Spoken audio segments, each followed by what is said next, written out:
primeiro contato com o Open Finance, de fato, foi por meio da Trust for Sale, né? Porque uma das coisas que qualquer lender vai querer fazer é o que eu tenho de tecnologia disponível hoje que pode me dar uma visão melhor do que eu teria olhando o crédito da maneira tradicional. Assim. E o que você acha que falta, ou quais são os grandes passos que vão fazer a iniciação se tornar realidade? Assim, O primeiro passo, acho que óbvio, é a experiência precisa ser muito mais homogênea.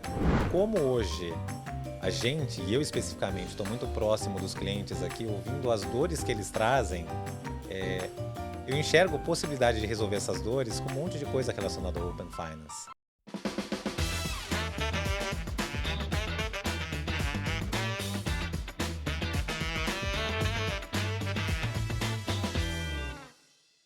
Fala pessoal, sejam muito bem-vindos aqui. Mais um episódio da Let's Open Podcast, seu podcast favorito para falar do mundo de dados abertos, de conexão de dados, etc. Open Finance, Open Banking, Insurance.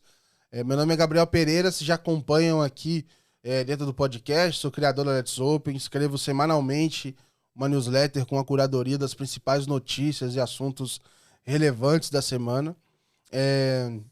E hoje, nesse episódio aqui, a gente vai ter um papo super legal. Então, assim, quem gosta de pagamentos dentro do Open Finance, a gente vai ter bastante coisa aqui para conversar.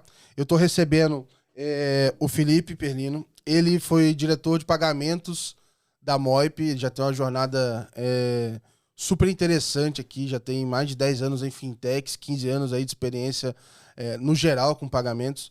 Já fundou uma fintech de pagamentos B2B, a Trust for Sale. Estava atuando na Quanto e recentemente fez uma mudança também. Agora trabalha como diretor de produtos, né, mais voltados para pagamentos dentro da Clave. Então, muito legal te receber aqui, Felipe. Um prazer te receber e obrigado aí por comparecer aqui com a gente hoje. Obrigado, Gabriel. O prazer é todo meu. Boa, Felipe. Aqui já é tradição. Antes da gente ficar entrando nesse assunto de Open, meu principal objetivo é conhecer as vozes e as pessoas que estão por trás da indústria, né, cara? Então, eu queria saber, cara, quem que é o Felipe, como é que, sei lá, sua família te descreve. Queria saber um pouco mais desse lado pessoal, cara. Quem que é o Felipe? Legal. Pessoal, então, prazer. Tenho quase 40 anos aí. Pô, isso é mentira, cara. Até falei, pô, eu anotei errado aqui, vou errar aqui no... E é nada, pior é que eu tenho 2 filhos, então depois dos filhos eu ganhei muitas rugas, cabelo branco aqui, eu tava muito bem até então, depois a coisa desanda. Mas eu morava em São Paulo, então eu nasci em São Paulo, cresci em São Paulo, morei sempre aqui, e aí recentemente, por conta do Covid, como tudo agora é remoto, então aí eu também agora migrei pro interior, né, então morando ali eu também tô região nesse de time aí, cara. Campinas, Valinhos, Vinhedo, então que é tudo muito pertinho aqui de São Paulo, né? E profissionalmente, cara, eu tô nisso aqui há muito tempo já. Eu acabei fazendo economia, eu me formei em economia e logo no começo da minha carreira eu fui muito empreendedor ali. Então, falei, uai, eu não tenho boleto para pagar, os boletos somem aqui, né? Agora é o momento de empreender. Aí eu criei algumas empresas de PowerPoint, algumas de fato viraram verdade. Pô, mas peraí, mas você fez economia, pelo menos assim, eu tive muito contato com amigos que fizeram economia, né, porque eu fiz administração e era tudo junto, né, DM, economia, contabilidade, etc. E quando a gente falava de empreendedorismo, isso não era o forte da galera da economia, assim, né? Ainda mais 15 anos atrás, né, que eu tô falando aqui. Então, assim, como é que... eu queria entender um pouco assim, primeiro, da onde que veio a ideia de fazer economia e segundo, o momento que você desistiu da economia para ir para empreender. Na verdade, então, o buraco é mais embaixo. Eu comecei fazendo administração. E aí depois de um ano e pouco, eu acabei mudando de curso e como é na mesma unidade, foi muito fácil mudar, né? Você vai lá, preenche um form, marca lá o que você quer fazer e aceitam, pronto. Aí tu quis sofrer na economia. Aí eu fui sofrer na economia. Caraca, cara. Em relação ao curso, é muito mais gratificante, é muito mais estimulante o curso, pelo menos na minha visão. Só que, assim, sofre muito mais, né? Realmente você pena para passar ali. E aí o que acabou acontecendo foi que isso aqui era na época meio que pré-internet, tô falando de muito tempo atrás, né? Eu acabei fazendo um estágio na Abril, quando era o grande Grupo Abril. Aham. Era uma área de novos negócios lá dentro. Então era uma área de fusões, aquisições, estudo de oportunidade, enfim. E na época, o que estava quente de fato era negócio relacionado à internet. E isso, assim, brilhou meu olho. Eu fiquei apaixonado por esse negócio. Isso foi no último ano da universidade. Quando eu acabei concluindo o curso, ao invés de ficar na Abril e seguindo carreira ali dentro, eu falei, não, agora é o momento. Aham. Sou moleque, não tenho conta para pagar. Você sempre acha que consegue fazer muito mais do que você de fato consegue, então Sim. agora, vou sair disso aqui e me dedicar a empreender. E aí criei 5 empresas, né? Caraca. Um monte de ideia, vertical disso, daquilo outro, enfim. Teve alguma mais É, diferente aí que você Então, a poderia ideia contar? era, dado que a gente sabe que isso aqui é um negócio de risco, eu vou tentar jogar para todo lado que alguma coisa pega, né? Aham. Você só não sabe que você precisa de muito know-how e dedicação para Sim. cada uma dessas coisas pegarem, né? E aí, algumas dessas até que ganharam um pouco mais de corpo. Cheguei a abrir, de fato, uma empresa. Junto com um sócio, a gente criou ali uma rede social de nicho na época, né? Cara. Voltado para gastronomia. Ele era da Unilever Food Solutions na época. Então, tem aqui um insight, etc. E foi, né? A gente colocou o produto para rodar, enfim. Só que como a gente estava muito no começo da carreira, falta muita maturidade, falta muita Aham. bagagem, Sim. né? Então, por mais que o negócio de fato tivesse acontecido, é, do ponto de vista de engajamento, o produto foi criado, a, a gente conseguiu ter usuário rodando, produzindo conteúdo de maneira orgânica, etc, etc. Mas assim, faltou a parte da monetização em escala, né? Ah, mas justamente é essa iniciativa que vai te dar a bagagem para você, né? A bagagem tem que vir de algum lugar, né? Não tem outra forma de adquirir sem ser fazendo, né? É isso, é isso. E aí, assim, depois de, acho que movendo um pouco mais para frente aqui, né? Por conta da monetização não ter vindo, aí frequentemente eu tinha que ir para o mercado trabalhar para ganhar algum dinheiro, mais experiência, etc. Só que tão logo eu podia, eu voltava para cá e Aham. tentava focar mais ali nas próprias empresas, né? E isso foi durante 5 anos. Então, não sei exatamente, mas assim, o começo da minha carreira foi muito esse. Fui Aham. muito empreendedor, é, trabalhando em empresas de terceiros, mas sempre de tech, internet, etc. E depois tentando voltar aqui. Até que, pouquinho depois aí de 5, 7 anos, caiu uma ficha que eu entendi. Até então, o Felipe aqui é empreendedor. E eu Aham. não enxergo nenhuma oportunidade além de ser o dono do meu próprio negócio. Só que eu comecei a entender que mais importante do que ser o dono do próprio negócio era participar de alguma coisa grandiosa, Aham. fazer alguma coisa impactante, de fato, né? Que tivesse aí impacto para milhões de consumidores ou dezenas de milhares de empresas. E eu, sem experiência, sem know-how, não ia conseguir fazer nada, né? Então, era muito mais importante, eu acho que participar de alguma coisa do que ser um empreendedor. E aí eu entrei na busca de tentar entender aonde que é esse lugar que vai me dar esse potencial de fazer alguma coisa grandiosa junto com o time que está lá, mesmo não sendo eu o empreendedor. E aí eu tentei algumas coisas e fui parar no Moip, né? Começo ali do Moip. Para quem não conhece o Moip, é uma empresa de pagamento muito inspirada no modelo PayPal, Aham. mais focada aqui para o Brasil. E quando eu entrei em 2014, tinha, sei lá, vou chutar aqui, umas 50 pessoas, era muito pouco estruturado na época, né? E eu acabei passando 6 anos lá. Então, acho que foi um período muito feliz da minha vida, Legal. que eu pude crescer profissionalmente, acompanhar o crescimento da empresa e ser também muito responsável por isso. Ah, e um crescimento do próprio mercado de pagamentos online, né? É um período que mudou muito, né? Se você lembrar de como é que era compras em 2013 e 2014. Você bota 6 anos nisso, é outra realidade, né? É isso mesmo, é isso mesmo. Lá dentro do Moip eu fiz algumas coisas, mas basicamente eu fui de produtos, depois eu toquei operação, uma parte de Customer Experience que foi super legal lá dentro, mas no fundo, eu sou uma pessoa de produtos e business, né? Então como o Customer Experience era muito mais operação, Falei, ok, foi um período muito legal da minha vida, mas chega, Aham. eu quero voltar para aquilo que realmente eu gosto, que Legal. é produto e business aqui. E aí depois eu fui tocar uma nova unidade de negócio lá dentro, né? Isso eu fiquei até 2019. Nesse período, o Moip ele acabou sendo vendido para uma empresa alemã chamada Wirecard, que comprou o Moip, e inclusive mudou o nome, então era Moip, depois virou Wirecard. Quando eu saí da Wirecard, alguns meses depois, 2, 3 meses, estourou o maior escândalo na Alemanha. Que virou documentário no Netflix Virou lá documentário. Eu sempre falo pra todo mundo, caramba, eu fui parar na Odebrecht da Alemanha. É inacreditável Você isso. conseguiu achar uma Odebrecht alemã. Caramba. E aí depois... Eu não vi o documentário todo, eu comecei a ver, mas eu parei, vou voltar a ver agora. É um negócio sinistro. Eu sabia assim. o que você tava arrumando lá, tô brincando sinistro, aqui. Sinistro. Caraca, cara. Mas aí eu saí de lá porque não estava mais batendo tanto com o meu perfil. O meu perfil é de alguém que quer fazer negócio, especialmente coisas novas, né? Eu sou uma pessoa do Delta aqui. Mas tu passou 6 anos também, né? Então, a empresa você entrou, tinha 50 pessoas, quando você saiu, qual era o tamanho, mais ou menos? A operação brasileira tinha umas 300 pessoas, e aí o Wirecard Mundo, aí tinha 5 mil, 6 mil. Só que aí o que aconteceu na época foi que a Wirecard, ela entrou numa pegada de consolidação. Ela comprou o Moip aqui no Brasil e mais várias empresas no mundo, e aí tinha muito overlap entre a operação.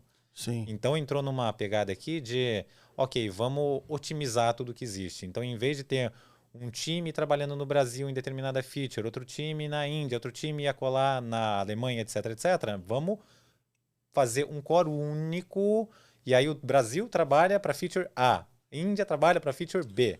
O que faz todo sentido do ponto de vista global, mas para mim não faz nenhum sentido. Porque... às vezes tem ainda mais quando a gente fala de pagamentos, tem muita coisa que é local, né? Não sei se... Deve ter os desafios, né? De conseguir adaptar esse produto para várias regiões, né? E eu, como sempre fui uma pessoa muito de novos negócios, está sempre junto com o cliente tentando entender qual é a demanda e propor coisas novas. Então, necessariamente, não é um produto de prateleira. Você precisa customizar e precisa de uma força de produto e tech local. E é isso que a gente não tinha na época. Então, por isso que para mim não fazia mais sentido ficar lá dentro. Aí eu acabei saindo no finalzinho do ano e aí fui empreender. Pronto, criei a Trust for Sale. Passei 2 anos quase nessa jornada. Em que época? 19? Foi na virada de 19 para 20. Então, comecei 20 empreendendo. Nossa, aí ficou maneiro, né? Veio pandemia e... E ainda mais que era focado, era um business de crédito B2B para pequeno negócio. Todo e mundo aí tava veio o precisando, lockdown. né? Pois é, mas aí veio o lockdown, pequeno negócio não pode abrir. Meu Deus. Chegou naquele momento Caraca. que você não sabe que, assim, será que eu sou burro ou resiliente? Não sei, né? Cara, eu conversei com algumas pessoas que fizeram loucura nesse período aí. Se não me engano, o Marcelão também, ele foi empreender mais ou menos nesse mesmo período. Marcelão do Iniciador. Exato. E cara, caraca, e aí? Chega em casa, você já tava com os 2 filhos? Já tava com os 2 filhos. E aí, como é que é? Gozado que, assim, depois de 2 filhos, e aí conta pra pagar, a escola que não acaba, etc, etc. Fala, não, olha, ainda bem que eu já empreendi no passado, não vou mais fazer isso porque eu preciso de uma coisa mais estável. Só que assim, quem é empreendedor sabe. Eu ia pra cama, eu não conseguia dormir pensando nisso. Cara, não é possível. Vai que alguém faz esse negócio. Olha essa demanda que eu tô vendo daqui, dali, não tem. Cara, assim, chegou uma hora que eu falava, é isso, eu vou empreender, pronto. E aí eu passei 2 anos fazendo isso. Então, a Trust for Sale, o que era? Era um Buy Now, Pay Later para B2B aqui, né? Então, normalmente as compras entre empresas aqui, então, fornecedor vai vender para um varejo da vida. Sim. Ele manda lá a nota fiscal, manda os produtos e vai mandar um boleto para 30, 60, 90 dias. É o que a gente chama de venda faturada aqui, né? Só que o risco de crédito é todo do fornecedor, nesse caso. Sim, sim. E ele analisa crédito como se analisava 2.000 anos atrás. Primeiro eu vou te dar, você vai pagar na hora, depois você começa a pagar com 5 dias. E aí, se eu ganhar confiança, eu te dou um pouquinho mais. As 3 primeiras compras você paga à vista, depois na sua 4ª você já começa a pagar. Então, assim, não tem muita ciência por trás. É um negócio muito imaturo. Então, a visão na época é aplicando tecnologia aqui, a gente consegue melhorar muito a vida de quem compra e de quem vende, mas especialmente de quem Aham. vende aqui, né? Legal. Eu trabalhei numa fintech justamente atacando isso no mesmo período, que é a Tino. É Trupei na isso, que era época. Tropei e virou Tino agora, na mesma linha ali de modelo. É óbvio que a gente tinha uma questão lá de usar os recebíveis do cartão de crédito como garantia. É óbvio que o modelo já pivotou algumas coisas, mas o foco ainda é crédito para PMEs ali e tal. É, e tá indo, assim. É óbvio que não é um negócio simples de fazer, crédito, ainda mais no momento que a gente tá. Mesmo, até hoje tem um monte de sequelas ali da pandemia, o mercado e tal. Então, é difícil, mas nasceu mais ou menos nesse período aí também. Acho que ela tem. Quando eu fui pra lá. Quando é que eu fui? Final de 21, eu acho. Já tô me perdendo nas datas aqui. Ainda mais no período de pandemia que virou tudo uma coisa só. Mas eu fui pra lá no final de 21, ela já devia ter. Acho que ela começou em 21. Em algum momento de 21 ali.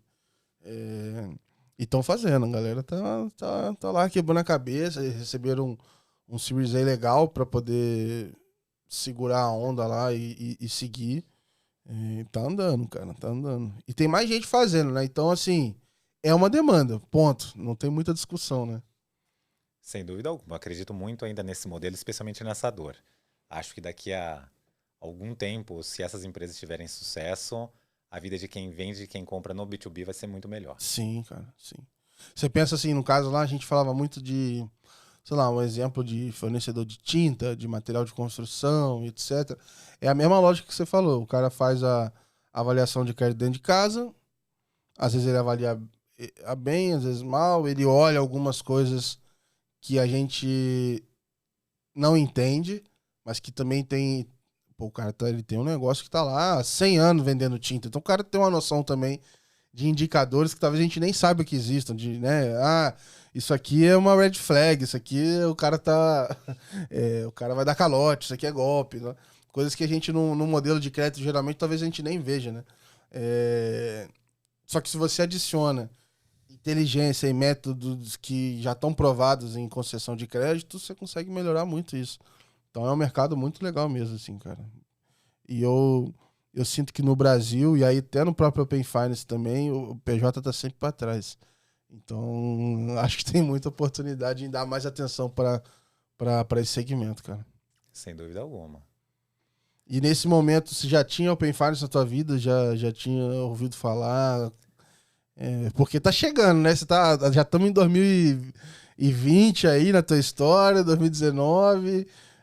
Como é que andava isso, O assim? primeiro contato com o Open Finance, de fato, foi por meio da Trust for Sale, né? Porque uma das coisas que qualquer lender vai querer fazer é o que eu tenho de tecnologia disponível hoje que pode me dar uma visão melhor do que eu teria, né, olhando o Aham, crédito da maneira tradicional aqui. E o Open Finance estava começando a sair do papel. aham. Mesmo antes do Open Finance, a gente tinha o Open Finance não regulado aqui, Sim, né? sim. Então, a ideia era essa, o que eu tenho de tecnologia para poder avaliar e conceder melhor crédito, e aí apareceu já o Open Finance aqui. Então você já estava no lado do usuário que Do precisa. usuário não, do cliente aqui, no Isso, caso. cliente, Ó. você precisava Como lender, Isso, você precisava disso para melhorar teu negócio. exato. Então você já começou a história pelo lado bom, já sentindo a dor já, né? Inclusive, depois desse negócio, assim, eu respeito muito qualquer lender, porque o negócio difícil que é dar crédito, né? Cara. O negócio difícil. Porra, você imagina, cara, você botar 5 mil na mão da pessoa, 15, 20, 50, fala, vai e cruzar o dedo. Fala, tomara que volte. Se não voltar. E o que eu brinco é assim, olha, qualquer outro negócio que você vai montar, eu vou montar uma empresa de SaaS aqui. Você fez, pô, muita cagada, deu tudo muito errado, você perdeu o dinheiro que você investiu. Agora, se você vai mexer com crédito, você perdeu o seu dinheiro, o dinheiro de terceiros, vai ficar devendo até o seu tataraneto. Exato. Então é um negócio muito complexo. Muito complexo. E como é que foram as primeiras percepções, assim, como cliente, assim? Você chegou a Em relação ao usar? Open Finance. Você chegou a usar lá? Como é que foi? Como o nosso, acho que é um ótimo ponto esse, como o nosso público aqui era B2B, na época a gente falou com todos as plataformas de Open Finance, etc. E ninguém estava, de fato, pronto para o B2B. Né? Se a gente olha hoje, não estão, então imagina na época. Sim. Então, assim, não dava para a gente, de fato, usar e tirar valor disso na época. Né? E aí, muita gente acaba indo por um caminho, assim, até de ir pro lado do contador, assim. Pô, eu vou tentar pegar o certificado digital desse cara, que aí eu puxo essas informações daqui, dali, para tentar me imbuir ali de informação e tal. Existem outras saídas da PJ também, né? Eu acho que isso é um lado importante, que eu acho que a PJ ela tem problemas, até saiu um relatório. Eu vou falar hoje aqui, mas quando sair esse episódio, provavelmente eu vou falar aqui, ó, hoje é dia 3 de abril, vocês vão ver quando sair, vamos ver a data. Mas saiu um relatório do Reino Unido falando que está aumentando muito o uso de Open Finance por PJs, pela parte de dados, porque melhora muito a decisão financeira do cara, como é que ele olha todas as contas, etc. Porque é uma dor dele, cara. Aquilo gera benefício imediato, assim. Ele melhora o financeiro, melhora o processo, ele consegue gastar mais tempo em decisão e não em baixando arquivos de bancos diferentes, etc. Mas está aumentando muito esse uso em PJ e o pagamento também. É outra coisa que aumentou meio que até uma certa surpresa, assim. Não achei que ia aumentar tanto de um relatório para o outro, mas aumentou bem. E acho que aqui no Brasil vai chegar aqui nesse próximo ciclo aí, acho que vai acabar aumentando para PJ também, porque já anunciaram que vai ser prioridade. Então, acho que as coisas vão dar certo. Que a gente sabe que vai chegar, isso é claro. A gente só não sabe quando. Tem isso. Tem que estar preparado. Eu brinco com o pessoal que, assim, no Open Finance a gente tem que estar preparado para maratona, assim. Então, assim, não adianta pegar qualquer uma empresa aí que você trabalha do mercado e falar assim, ó, eu vou botar 100 milhões nessa empresa e nós vamos arrebentar em 6 meses. Exato, não vai. É um negócio que você não movimenta um mercado inteiro em 6 meses. Não é assim que funciona. Então, acho que é engraçado, até eu acho curioso, assim, para quem trabalha em VCs e outros investidores, etc., acho que tem que ter uma cabeça um pouco diferente, assim. Que é como é que você sempre faz progresso, mas sem ir demais, dosando energia, porque ainda não é a hora de dar o tiro da reta final. A corrida é longa ainda, né, cara? É bem longa. Me conta um pouquinho mais, assim, desse teu contato com o Open Finance e como é que foi até você migrar para trabalhar 100% com isso, assim. Como é que foi esse período? Maravilha. Então, enquanto eu ainda estava na Trust for Sale, tive, então, o primeiro contato enquanto cliente, consumindo as informações ou o produto de Open Finance enquanto cliente. E uma vez que a gente decidiu encerrar a empresa, eu fiquei nisso quase 2 anos. Né? Então, quando a gente decidiu encerrar a empresa, falei, ok, preciso então voltar para o mercado. E para onde eu vou? Eu sou uma pessoa de fintech, então ok, eu vou olhar qualquer coisa dentro de fintech, mas não qualquer coisa. Eu conheço bastante de payments, trabalhei com isso a vida inteira, B2C, B2B, um pouco de lending agora também com a experiência da Trust for Sale, mas o que eu não conheço ainda que pode ser muito relevante? Tem 2 coisas aqui que eu sinto que eu tenho pouca experiência relativa. Open Finance, na época era Open Banking ainda, ou então qualquer coisa relacionada a cripto. Eu sei que o mundo de amanhã eu tenho certeza que vai ser diferente do mundo de hoje por conta dessas 2 coisas. E são áreas que eu conheço relativamente pouco. Então, deixa eu achar alguma coisa dentro dessas áreas específicas aqui. Legal. E foi aí que eu comecei a olhar para o mercado e tal, e acabei indo parar na Quanto. A Quanto, na época, me pareceu uma empresa super interessante, porque foi uma das precursoras do Open Banking aqui no Brasil. Sim. Era investida por grandes bancos, por grandes fundos de venture capital. Estão falando de Open Banking na época, nem era moda, né? Eu até brinquei quando eu entrevistei um pessoal de aula, falei assim, pô, como é que era... Vocês deviam parecer os malucos, né? Vocês falando de um monte de coisa. Lunático. O que esses caras estão falando? Estão falando, vai ser assim, vai passar dado de um banco para outro. É uma parada que esses caras usaram, ó. Não tinha menor sinal de que ia acontecer isso em algum momento. Assim, tinha coisas lá fora, obviamente, mas na época, eu imagino que devia ter sido muito difícil, assim. Eu cheguei um pouquinho depois dessa fase já, né? Mas concordo contigo. E aí eu fui parar lá na Quanto, então, para tocar a parte de pagamento, né? Então, na época, a Quanto tinha acabado de receber a licença de ITP, Ah, legal. e eles precisavam entender, isso abria para eles uma nova oportunidade, que era começar a mexer com pagamento, e não tinham esse know-how dentro de casa, eu fui lá para ajudar, então, nessa frente. Legal, Eu legal. acabei passando um pouco, mais ou menos 6 meses olhando para pagamento especificamente. E aí a gente entrou numa. Acho que o mercado, o que aconteceu no mercado? Acho que é até importante contextualizar. Taxa de juros subindo no mundo inteiro, investimento de venture capital cessando para todas as empresas, startups. E aí o mercado inteiro começa a pressionar por uma pegada mais de curto prazo, retorno a curto prazo, um olhar mais pragmático. Então vamos parar de olhar agora para daqui a 10 anos, vamos olhar para o dia de hoje, para o dia de amanhã. Né? Sim, sim. E a leitura na época foi: pagamento é um negócio sensacional e vai mudar de fato como as coisas são feitas. Só que aquilo que você acabou de falar é uma maratona. Né? Então, se a gente precisa agora de um tiro raso, definitivamente pagamento não é o que a gente deve focar aqui. Porque hoje, se o pagamento do Open Finance, né, funcionando bem, ele ainda não é muito bom, assim, né? Então ele vai levar um tempinho ainda. Meu chute é que no final do ano que vem, de 2024, aí ele vai estar legalzinho, assim. Talvez já esteja com VRP e tal. Não vai ser o melhor do mundo, mas acho que ele já vai estar legalzinho já, assim. Acho que... E olhando para payments especificamente aqui dentro do Open Finance, eu enxergo dois grandes desafios. A primeira grande etapa é a usabilidade de fato, né? E o engajamento de fato que isso está gerando no mercado. Então, quem quer pagar por Open Finance aqui, isso tem que ter uma usabilidade decente, ele tem que conseguir pagar. Só que isso não pode estar relegado ao caso de uso extremo. Isso não pode ser um outlier. Isso aqui tem que, de fato, virar um pouco de Sim. mainstream. Só que, além disso, tem depois o desafio da monetização. Como que eu monetizo isso? Eu não posso dar de graça, eu não posso cobrar Exato. merreca, porque senão não tem dinheiro na mesa. Né? E Então, eu lembro que a gente esse é um bateu um problema. papo na época lá, eu falei, cara,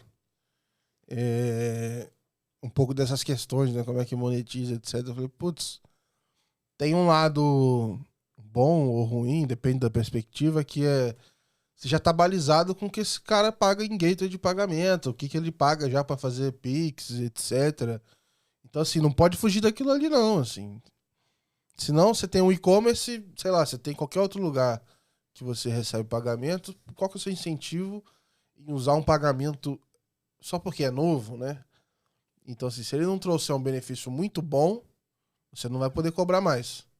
Se ele te trouxer um benefício mediano, no máximo você vai poder cobrar igual. Então, é uma sinuca difícil ali de sair, né? E o pior é que não é nem cobrar igual, porque se você é um iniciador apenas, você não fornece a conta Pix. Então, o que você cobra é on top da conta Pix. Então, Exato. assim, tem que dividir ainda mais o bolo. O cliente precisa enxergar muito valor para, de fato, querer comprar isso e estar tá disposto a pagar alguma coisa que tenha um dinheiro significativo na mesa. É meio que... Eu acho que uma premissa boa é assim, olha, você perde... Assim, o Pix é melhor do que boleto. Beleza, premissa 1. O copia e cola perde muita gente, sei lá, 50%. Beleza. Através do Open Finance você vai perder 10. Você tem um ganho de... Aí você pode pensar em valor aqui, alguma coisa assim. Se for por essa via, eu acho. Se for pela via do quanto é cobrado no Pix, o valor do... o boleto cobra 30 centavos. Aí eu acho que aí não vai dar negócio. Mas se tiver algum benefício forte de conversão, de não perder o usuário, aumentar o checkout, acho que aí pode ser que tenha um caminho aí, cara. Mas é isso, o pode ser. E a gente está longe disso ainda, porque a experiência não está homogênea. Exato. Então, aquela conversão a mais que você ia ganhar é muito teórico ainda. Sim, sim. Então, hoje tá muito... Eu falo com a galera assim, talvez hoje essa inovação financeira, etc., talvez ela venha de grandes instituições. Porque elas têm, da minha visão assim, em algum momento, caixa para fazer um laboratório. Então, assim, talvez, beleza, a fintech ali teve que priorizar. E aí ela vai priorizar, por exemplo, sei lá, dados, que no curto prazo a coisa vai fechar. Cara, o banco ele pode rodar uma iniciação de pagamentos. Eu falo assim, para o Banco do Brasil. Eles podem botar a iniciação de pagamentos no WhatsApp e ver o que acontece. Tipo assim, se vai pegar, se não vai. O Banco do Brasil não depende daquela ação específica para bater a meta deles do final do ano, entendeu? Então eu sinto que o aprendizado com o cliente, esse tipo de coisa, eles devem acontecer um pouco relacionado dessa ação de grandes instituições que tem caixa para conseguir testar e aprender. Porque, igual você falou, eu sei que o futuro vai ser modificado por essas ações. Quando vai ser? Não sei. Então eu, como grande instituição, quero aprender sobre isso. Que quando chegar a hora, eu vou estar à frente de que alguém que talvez não teve oportunidade de aprender com o cliente, de fazer esses testes. Então, acho que tem esse viés também de grandes instituições aí serem os laboratórios para ajudar nessa inovação, cara. E só para deixar a coisa mais complicada ainda para o lado do provedor da iniciação, a gente sabe de oferta de grandes bancos aqui que estão dando a iniciação de graça para a arrecadação acontecer dentro da conta Pix dela. Então, quando a gente pega um iniciador puro, como que você vai competir com esse cara? Não vai. Uhum. Porque ele precisa ter uma conta Pix. Mas aí quem fornece a conta Pix já dá a iniciação de graça. Eu acho que o iniciador puro, ele é uma figura... Como é que eu posso dizer? Ela pode ser estranha se ele for só iniciador. Porque eu acho que ele não tem lugar nenhum no mundo, assim. Porque o que tem lá fora é o TPP, né? Que é o Third Party Provider. Ele consegue iniciar pagamentos em nome dos outros e consegue agregar dados. Aí ele tem um serviço mais completo, né? Então ele não só inicia, ele também tem a parte dos dados. Então tem essa figura lá fora. E aí você vê lá essas entidades lá, sei lá, Truellayer, você vê outros caras assim, que conseguem gerar uma série de serviços para várias pessoas meio que baseado nisso. Então eu acho que se você fizer um serviço baseado só em oferecer iniciação de pagamentos para os outros como o seu fim, beleza, a quanto estava oferecendo dados e iniciação, né? Então, assim, os outros players no Brasil estão todos seguindo mais ou menos esse modelo. Só a iniciação, eu acho loucura, assim. Tudo bem que no nosso caso a gente tem um iniciador, lá do Marcelo, por exemplo. Mas é outra ideia, né? O negócio deles é o serviço para quem vai fazer iniciação de pagamentos, etc. Não é que eles vão... Não sei se eu tô antecipando alguma coisa aí, Marcelo. Eu não sei de nada, mas se em algum momento eles vão virar só iniciador. Mas eu acho que até aqui no Brasil vai chegar no momento que a figura do TPP vai nascer. E eu acho que essa figura ela tem interesse... e ela vai ser importante a partir do momento que ela puder também pegar dados. Se ela só fizer a iniciação, acho que ela não vai se sustentar, assim. Não vai mesmo. Pelo menos não no curto prazo, né? Porque no longo prazo, com o VRP, aí o jogo de certa maneira muda, mas sim. até chegar lá, e o fôlego? O que paga as contas até lá? É isso. É a história lá que você falou, né? Tipo assim, putz, eu posso pensar no longo prazo desde que eu tenha alguma coisa hoje que pague o salário, velho. Porque investimento, não vai vir investimento forte agora. Ou se o investidor tiver a paciência de esperar, que não é o caso atual. Exato. Então, a gente tem que ter uma cabeça muito mais pragmática. Tá escassez aí, investidor paciente agora.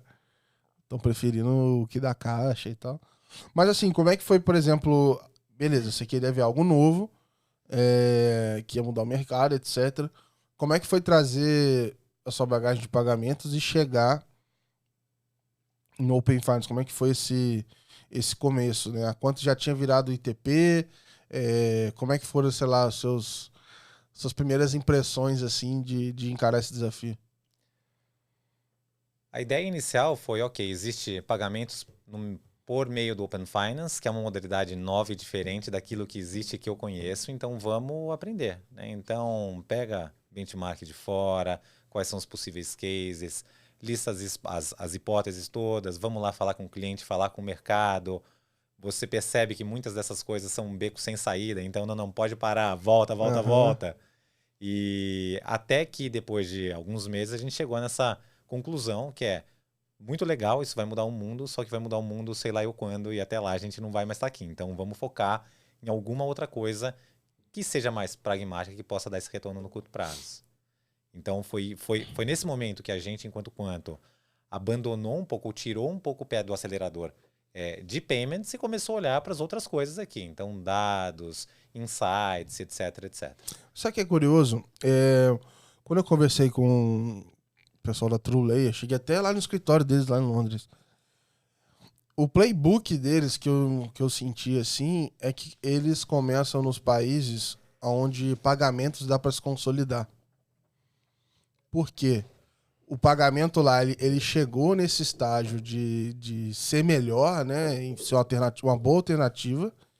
E ele é um valor relativamente recorrente. Então, o que ele conseguia fazer? Olha, eu tenho um benefício claro e imediato, que é um pagamento superior ao que tem hoje. Então, ele vai lá e vai, por exemplo, ele procura algumas indústrias verticais que ele vai ter vantagem. Então, por exemplo, indústria de jogos, de gambling lá, que eles falam, vou pra jogo, casa de aposta, essas coisas online. Pô, ao invés do cara fazer o top-up via qualquer outro tipo de pagamento, aqui no Brasil tudo bem, tem um Pix e tal. Mas lá não é bem assim. Aí ele vai lá e faz essa forma dele fazer sem sair do aplicativo, faz a iniciação de pagamento lá e aí funciona. E aí ele começa a ganhar um FII em cima daquilo ali. Ele vai fazendo em várias, para investimento também, top-up em carteira de investimento. Aí ele consegue se pagar. E aí ele vai vender o produto de dados. Porque o produto de dados também tem um outro desafio, que é o teu cliente precisa estar preparado, ou sei lá, você ajudar, ou ele fazer por conta própria. Ele tem que tirar o valor daquele dado na ponta final também, né? Porque você só encher ele de dado e para o cliente encostar que ele não fazer nada e desistir de fazer também é relativamente comum, pode ser comum acontecer, né? Então, o playbook lá tava sendo ir por pagamentos. Mas porque o pagamento já é uma alternativa viável, sabe? Então, você tenta entrar por uma porta ou por outra ali para fazer a coisa funcionar, assim. Não sei se aqui no Brasil a gente já tá nesse estágio, porque eu acho que já tá amadurecendo bem até os usos aqui com dados, etc.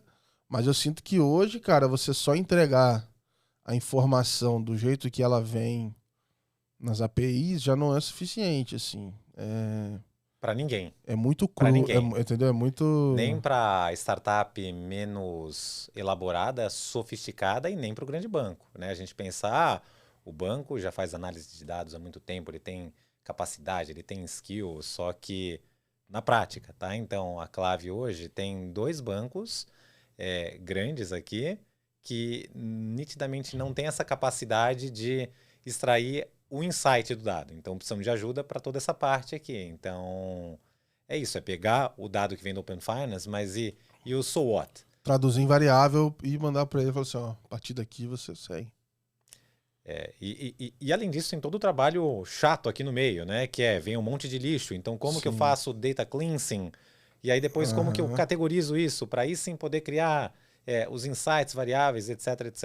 Então, esse é um trabalho massivo, né? E é um trabalho silencioso que é meio... Eu tenho a impressão de que ele é pouco valorizado, ou pelo menos ele talvez tenha sido subestimado no começo. E aí o pessoal deve ter começado a ver que não vinha... A informação vinha estranha ainda, ou vem até hoje, e que valia a pena investir nisso, né? Porque, cara, sem brincadeira, quando eu tava no Itaú, a gente foi otimista ao ponto de fazer um cronograma que era assim, era...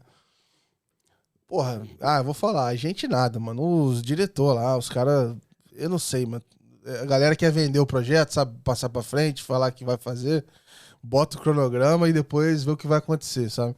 Mas era tipo assim, os dados vão começar a ser compartilhados em agosto. Em outubro eu já vou estar fazendo decisão foda de crédito com informação. Eu falei, meu Deus. Não era outubro não, era questão de semanas. A gente vai receber, vai ajustar e 2 semanas a gente vai fazer a oferta. Eu falei, cara, não é possível, cara. Vai vir tudo... Tipo assim, a gente nem sabe o que vai vir. Pode vir tudo uma merda. mas tinha que mostrar pro diretor, para não sei quem, que a gente já ia ter o resultado rápido com o Open Finance. E tanto é que estão até hoje quebrando a cabeça e o negócio não tá redondo, cara. Mas acho que a gente foi. Rolou uma certa. Foi muito otimismo, assim, achar que ia conseguir usar tudo muito rápido. Assim, acho que foi. Hoje, olhando pra trás, é fácil ver que não fazia, não tinha nem pé nem cabeça isso, cara. É, mas eu quero voltar aí nesse período, então, que você. Enfim, vocês olharam pra isso e você, pô, beleza, eu vou tirar o pé um pouco do acelerador nessa parte. E aí, como é que você se vê no mundo? Tem um cara de pagamentos. Mas eu sou um cara de produtos. Beleza. Então, aí eu fui tocar produtos lá na Quanto ainda, muito com essa cabeça de pragmatismo. O que que dá para Aham. fazer para gerar dinheiro para o curto prazo aqui? Onde está a dor mais aguda, com gente disposta a pagar para resolver isso daqui.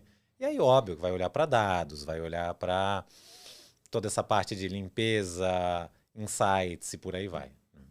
E como é que foi aí, né? A gente já anunciou aqui que você já tá na Clave, foi uma mudança relativamente recente, né? Você tá na Clave já tem quanto tempo? Foi uma mudança recente, eu vim esse ano aqui para Clave, no comecinho do ano. E como é que foi um pouco dessa transição? Acho que a gente tá tendo uma geração agora de dança das cadeiras aqui no mundo do Open, já tá tendo tempo suficiente para ter é, essas alterações e tudo mais. E como é que tá sendo, cara, essa chegada aí na Clave? Enfim, como é que foi um pouco desse momento? E agora voltando, talvez, ali a olhar pagamentos também, tá olhando outras coisas? Como é que foi essa... Excelente ponto. Então, eu acabei saindo da Quanto porque o pessoal teve que enxugar de fato o quadro ali, então enxugaram completamente a área de produtos. Eu tocando Uhum, produtos, acabei também saindo. É, Inicialmente eu não queria olhar muito para Open Finance, porque eu ainda tinha essa visão que o mundo sim que vai ser diferente por conta do Open Finance, mas está muito distante, isso vai ser em 2030 e até 2030 eu vou estar morto. Quero aham, estar fazendo alguma coisa que gere valor mais a curto prazo. Mas quando eu tive contato com a Clave, eu realmente achei que podia ter alguma coisa distinta aqui. Porque olhando para a Clave, então, primeiro ponto, eu nunca faria uma mudança para um concorrente se não fosse por uma situação dessa, né? aham. Então, eu, pai de família, preciso pagar os boletos aqui que Porra, não não tem somem, conversa não, não cara. tem conversa, Pô, né? beleza, pode... Gosto pra caramba de todo mundo, mas, cara... Apreço, respeito, mas o É, boleto não some. pera aí, pô. Avisa lá a Mastercard, avisa lá pra segurar a onda que manda uma mensagem pro banco. Mas tá certo, enfim. E na Clave, o que que eu achei que podia ser? Quais são os elementos que eu vi que eu falei, olha, essa empresa eu acho que pode ser diferente e pode de fato acelerar a adoção do Open Finance? Primeiro que tem grandes empresas aqui que são clientes, que são inclusive investidoras. Então, o pessoal fez um trabalho tão bom enquanto fornecedor que o pessoal de fato decidiu investir na própria Clave. Então, a gente está Uhum. falando de uma Vivo, né? Então, putz, a gente quer acelerar a adoção de Open Finance, tem que pegar uma utility dessa e de fato levar isso para a base, que o próprio usuário vai começar a se acostumar com isso, né? Então, você tem uma Vivo olhando com muito bons olhos aqui qualquer coisa que o Open Finance possa trazer. Aí tem um BV, que também cliente, que investe também na Clave. Tem a Renner, baita varejo, também de braços abertos aqui. Então, peraí, esse pessoal tem aqui uma base de clientes que tem um olhar diferenciado para as coisas que a Clave tem e está sedento por Open Finance. Então, a Clave é o parceiro dessa turma para trazer inovação de Open Finance. Uhum. E do outro lado, tem um time técnico que, para mim, é um outlier que eu nunca vi antes na minha vida. O pessoal tem um nível técnico absurdamente surreal e um nível de comprometimento também muito, muito acima da média. O time técnico da Clave fica na China e, assim, é formado por ex-Alibabas, WeChat Pays e Legal, etc. O pessoal que está acostumado com um nível legal. absolutamente distinto. Então, eu vi nessas duas coisas aqui a possibilidade de realmente acelerar a curva de adoção do Open Finance. E aí acabei vindo aqui para a Clave. Então, no começo do ano, eu vim tocar especificamente a parte de pagamentos, que também a Clave ia iniciar payments. Vários desses clientes vinham pedindo aqui alguma coisa relacionada a payments, mas hoje, seguindo o mesmo movimento que eu fiz na Quanto lá atrás, pagamento é legal, a gente já tem hoje um produto que a gente está testando aqui de maneira restrita relacionada a payments, mas, de novo, legal. payments é aquilo que vai pagar a conta daqui a alguns anos. Sim, a gente tem que olhar sim. para o hoje, e hoje tem a ver com outras coisas, tem a ver com dados, tem a ver com insights, analytics e por aí vai, né? Então, hoje Legal. também estou olhando para essas outras coisas. E hoje, assim, eu tenho um olhar muito otimista para o Open Finance, porque a gente tem aqui dentro, acho que a combinação do que precisa para, de fato, fazer isso acontecer e ser acelerado, que é vários clientes importantes demandando soluções e, mais do que isso, trazendo problemas reais que a gente vê que podem ser solucionados por meio do Open Finance. E, do outro lado, uma capacidade técnica de entrega surreal. E aqui é óbvio que, assim, como toda coisa nova, tem muito acerto e erro aqui. Você pode olhar a experiência de fora, óbvio que pode olhar a experiência de fora. Só que quando a gente tropicaliza, não é a mesma não dá pra coisa. trazer. E de repente a dor que dói lá é diferente da dor que dói aqui. Sim. Então, aqui eu acho que o relevante de fato é ter essa interação muito rápida com o cliente, mas a interação também dentro de casa muito rápida, com uma capacidade de colocar produto no mercado e realmente testar para ver se isso para de pé ou não para. Porque muitas vezes a gente vai, não, isso não para de pé, pivota, muda mais um pouco, até que de fato a gente pode encontrar alguma coisa que encaixe e aí sim tem adoção pelo cliente e isso seja carregado até o usuário de fato. E quando a gente tem um produto desse que é aderido por uma base grande de usuários, aí sim a gente está falando da adoção de fato do Open Finance. Então, eu enxergo hoje na Clave uma chance muito forte da gente conseguir acelerar essa adoção do Open Finance aqui no Brasil.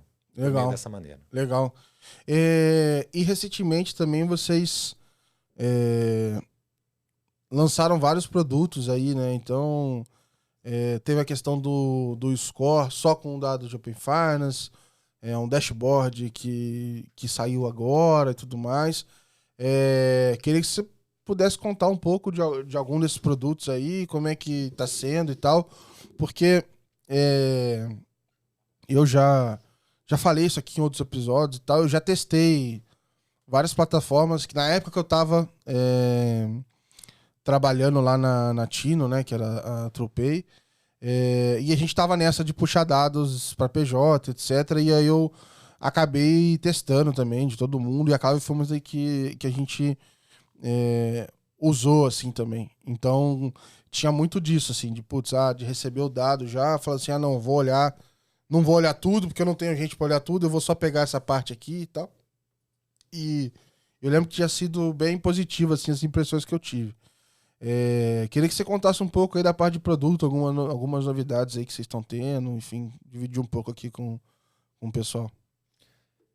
Tem produto aqui para todo gosto, né? Então, você é um grande banco, faz a tua própria coleta, mas não sabe o que fazer com o dado? Ok, então a gente tem um produto onde o banco manda o dado coletado para a Clave, a gente vai então fazer a parte chata, o cleansing do dado, a categorização do dado e no mínimo isso a gente entrega para os times de dados do banco para eles de fato fazerem os insights. Mas a gente pode ir além, que é que o insight saia daqui, então eu te entrego um book com mais de 500 variáveis já prontas para você aplicar no teu modelo. Quer ir além? Ok, eu te entrego também o score de crédito baseado no Open Finance para você inserir no teu modelo. Legal. Agora, não, você precisa de fato da coleta, né? Hoje a gente só faz a coleta não regulada por meio dos scrapers. Então a gente faz todo esse processo também. Coleta o dado, cleansing do dado, categorização e te entrego isso ou variáveis, score, etc. Em breve, a gente está entrando também com um pedido aqui de licença de ITP no Banco Central. A gente vai poder também fazer a coleta disso aí, regulada. Hein, Além da própria iniciação em si. Então, mas o ITP, ele vai... Eu não sei o quanto isso é expectativa ou quanto isso já vai acontecer. Ele vai poder fazer a coleta? Isso é o que o mercado, de certa maneira, já está praticando. A gente tem parecer jurídico favorável. É sempre uma zona cinzenta aqui. Pode ou não pode.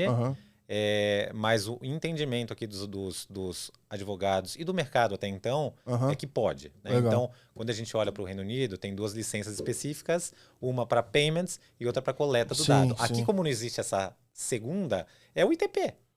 Então, por isso que eu estava comentando mais cedo, que eu achava que o ITP ele ia se beneficiar quando ele pudesse coletar o dado, mas aí um pouco disso, eu não sabia que, assim, não tinha uma figura desenhada, mas que aparentemente é ok, assim, tá dentro é um entendimento que tá funcionando, assim, né, que tá dando para fazer essa coleta. Já tem player fazendo isso e esse é o caminho que a gente vai acabar entrando também. Né? Legal.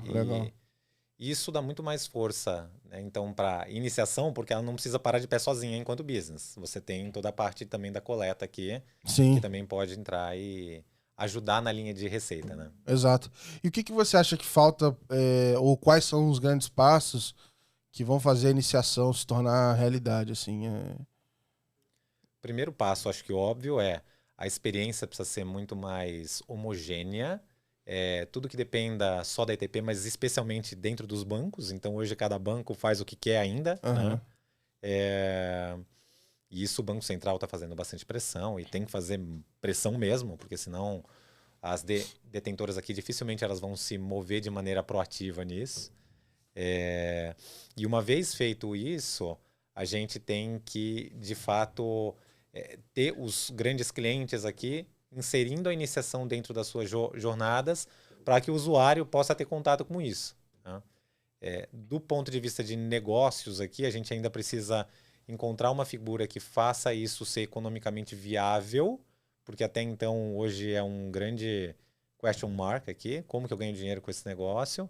Os bancos já estão entendendo como fazer isso, mas iniciadores puros ainda não, pelo menos no curto prazo. Agora, no médio e longo prazo, o caminho é muito claro. Todo mundo sabe qual é o nome do jogo, que é o VRP aqui. Quando a gente puder ter um consentimento único e duradouro, aí sim ele vai voltar sempre a ITP, portanto aí eu posso cobrar alguma coisa diferenciada, porque inclusive a taxa de aprovação vai ser maior. Né?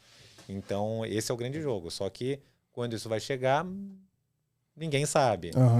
Tem expectativa para que entre nesse ano ou no ano que vem, mas uma coisa é entrar, tal como a gente está falando de dado. Uma vez que, de fato, o mecanismo está rodando, ele roda quadrado no começo. Então, tem todo um tempo até azeitar isso daqui. Então, tem ainda uma longa jornada. Legal. E aí, fora isso, eu acredito também muito nos casos de uso que a gente consiga cruzar pagamento com dado. Né? Então, você precisa de alguma maneira fazer um Know Your Customer do cliente. Quando ele paga, você não tem só o dinheiro, você sabe qual é o nome do dono da conta ali perante o banco, que o banco já fez um Know Your Customer em cima dele. Então, para esses casos de uso, aí sim a iniciação pode ser um negócio absolutamente mind-blowing. Né? Legal, cara. Legal. Desse momento que você falou aí que quando você veio para cá, você viu algumas oportunidades de levar isso para mais pessoas e tal, e talvez não esperar, entre aspas, chegar em 2030 para ver mais resultado. Teve algum outro momento que você se empolgou mais assim no Open Finance? O que assim, se você olha para trás, você lembra de algum momento que mais te deixou animado, ou que, sei lá, alguma coisa que estava muito travada, vocês conseguiram contornar? Qual que é a sua lembrança, assim, que mais te empolgou, assim, do Open Finance até hoje? Eu tenho algumas lembranças, mas que não são lembranças, são vivências atuais. Então, como hoje a gente, e eu especificamente, estou muito próximo dos clientes aqui, ouvindo as dores que eles trazem, eu enxergo possibilidade de resolver essas dores com um monte de coisa relacionada ao Open Finance.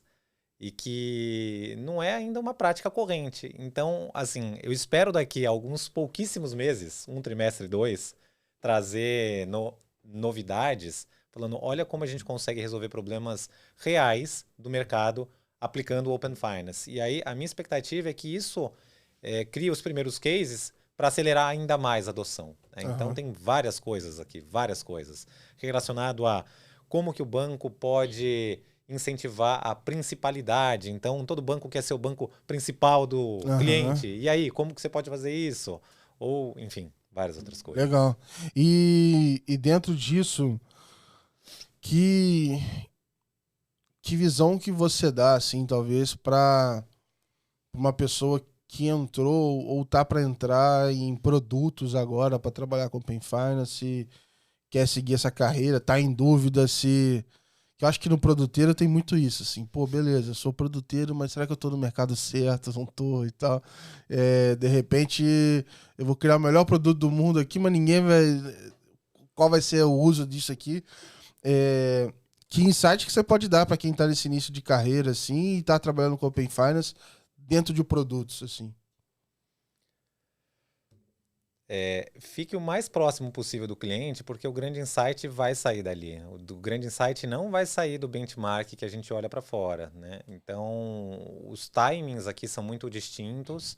É, só estando dentro do cliente e, por outro lado, sabendo o que o Open Finance possibilita em termos de ferramenta, Uhum. é que a gente vai conseguir cruzar A com B e criar, de fato, solução capaz de é, atender aqueles problemas específicos. Então, aqui tem que ter profundidade. Então, conheça Sim. muito bem do Open Finance, vai e conheça muito bem da dor do cliente. E aí sim, tente cruzar A com B.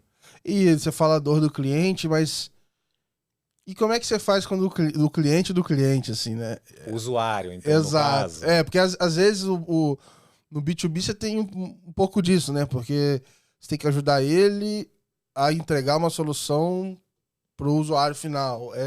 Como é que você balanceia um pouco? Porque às vezes ele não tá ouvindo direito o cara da ponta, e talvez se você ouvir, você consegue ajudá-lo também. Como é que é um pouco desse desafio? O usuário aqui ele tem um papel importante, mas eu acho que tem dois prismas que a gente precisa olhar para ele. Primeiro, de fato, é o ponto da usabilidade. Se a usabilidade não tiver ok, ele não vai conseguir completar a jornada, e aí não tem o que fazer senão estar presente nos GTs, Uhum. fazendo essa agenda andar de fato para frente, fazendo as detentoras de conta corresponder com o que a gente de fato espera delas, né? O outro ponto é o que a gente fala da willingness to consent. Por que o usuário toparia consentir, seja um pagamento ou seja um dado? Ele tem que ter o devido incentivo.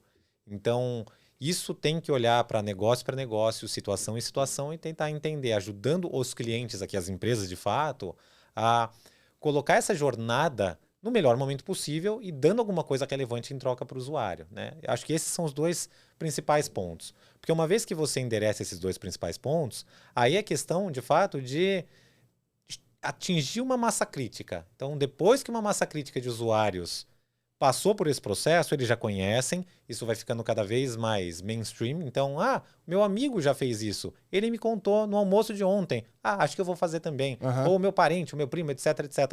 Aí sim a gente ganha essa massa crítica que precisa. Eu queria, na verdade, assim, olhando mais pra fora, talvez, olhando pra... É óbvio que pra fora tem outros, são outras dores, são outros cenários, etc. Mas dá pra gente se inspirar de alguma forma, pegar uma referência de A junta com B, e etc. É, tem alguma referência, algum país, ecossistema, alguma coisa específica que você olha pra fora e que você acha que é interessante, que vale a pena olhar com mais carinho, assim, pra dividir com o pessoal também aqui? Não, aí sim, sem dúvida alguma, acho que tem Reino Unido, que a gente precisa olhar muito de perto, porque isso, de certa maneira, algumas coisas eles estão na nossa frente, então o que está acontecendo lá hoje é o que vai acontecer daqui a 6 meses, 1 ano, 2 anos. E a Índia também, por conta dessa questão de pagamentos aqui com pagamentos recorrentes, né? Então, na Índia, a gente tem pagamentos recorrentes rolando em larga escala com o UPI. Então, lá a gente já vê uma adoção massiva disso. Aham. Então, imagina Brasil daqui a 2, 3 anos. Assim, é a China. China, não, desculpa, é a Índia aqui. Sim, Então, é um sim. negócio muito legal. E do outro lado, o Reino Unido, que também já está começando com VRP, mas até olhando mais do que isso, mesmo a parte de dados, etc. E aí, em termos de conceito, por exemplo, eu gosto muito do caso de uso de eu quero fazer o top-up, eu quero mandar dinheiro para minha corretora para poder investir. Então faça por meio da iniciação, porque não só é um método muito mais barato e muito mais conveniente para o usuário, mas do lado da corretora em si, ela já pode pegar esse dado e usar para Know Your Customer interno aqui. Então, sabendo quem é de fato o dono da conta que mandou os recursos para lá. Então, assim, do ponto de vista de conceito, isso é muito legal. É a gente começar a ver pagamento se cruzando com um dado. Legal, cara. Legal. Boas indicações aqui. E não vou fazer saia justa, mas pra gente finalizar em alto astral aqui, queria que você compartilhasse, dentro que você ficar à vontade, óbvio, alguma coisa que te deixou feliz, assim, alguma coisa interessante de sua vida pessoal dos últimos tempos, assim. Pô, já me falaram de pet, viagem com o pai que tinha tempo que não encontrava, tinha gente que voltou a tocar música, enfim. Queria saber de alguma coisa da tua vida pessoal legal que te deixou feliz e você topa aqui compartilhar com a gente. Cara, é ter de fato mudado pro interior. Porque antes aqui do Covid, não tem jeito, bicho. Você tem que estar em São Paulo, né? O seu time está em São Paulo, os clientes estão em São Paulo. Então você pode morar no interior? Pode, só que você vai passar 2 horas por dia no trânsito para ir e para vir. E pelo menos agora, depois do Covid, com tanto de coisa ruim que isso trouxe, mas assim, uma das coisas positivas é que agora o mundo é mais remoto. Sim. Então hoje é tranquilíssimo gerir uma equipe de maneira remota, interagir com seus pares e outras pessoas da empresa, enfim, e mesmo cliente, né? Então, antes era inadmissível vou fazer um call com um cliente. Como assim call? A não ser que o cara esteja nos Estados Unidos, né? Ou esteja em outro país. Mas hoje em dia você faz um call com as pessoas. Até porque se você for no cliente, as pessoas não vão estar lá dentro. Exato, e vai perder um puta tempo. Então, isso abriu uma porta gigantesca para quem quer ter uma vida mais fora aqui dos grandes centros, né? Então, respirar puro, ouvir barulho de passarinho, enfim. Mas mesmo assim tá conectado com o que está sendo produzido em São Paulo e etc, né? Então, isso sempre foi um sonho distante, improvável, impossível, mas agora é possível, né? Então, finalmente eu mudei para o interior e estou muito feliz com isso. Claro, eu tenho aqui... pontualmente tem que vir, uma vez por semana, mas uma vez por semana é super ok. Né? E aí agenda todas as reuniões para esses dias e mata tudo de uma vez. Animal, e obrigado por ter vindo aqui pra gente gravar e tal. É um prazer. Obrigado mesmo pelo papo, Felipe. Te agradecer pela conversa, por contar a tua história aqui, enfim, dividir um pouco dos seus insights também com todo mundo que acompanhou. Tenho certeza que o pessoal curtiu pra caramba. Queria deixar o espaço aberto, se quiser mandar um recado final, propaganda, agora é de graça, fica à vontade. Então, obrigado aí pela sua participação. Obrigado você, Gabriel. Como vocês viram aqui, acho que eu sou um entusiasta aqui do Open Finance, né? E eu acho que dá para a gente provar valor muito antes de 2030 que a gente estava falando. E é inacreditável a possibilidade que a gente tem de aplicação do Open Finance para resolução de problemas reais aqui. Então, se você tem alguma grande dor aqui que eventualmente poderia ser resolvida pelo Open Finance ou quer explorar essa avenida, eu teria um maior prazer em bater papo contigo aqui e tentar explorar essas avenidas. Né? Então, será que de fato o Open Finance poderia ser usado para isso? Vou deixar o meu contato aqui. Sim, eu deixo. Por favor, manda uma mensagem, a gente bate um papo. Vai ser um prazer. Até porque eu gosto de fazer isso. Boa, boa. Eu também, assim, eu fiz o podcast porque eu também já estava conversando com muita gente no paralelo. Eu falei, não, peraí, que agora eu vou organizar aqui a casa, vou fazer. E é muito bom. Eu acho que, enfim, você sempre tem a ganhar. Eu sempre estou aberto aí a cafés também. Pessoal, obrigado aí por acompanharem.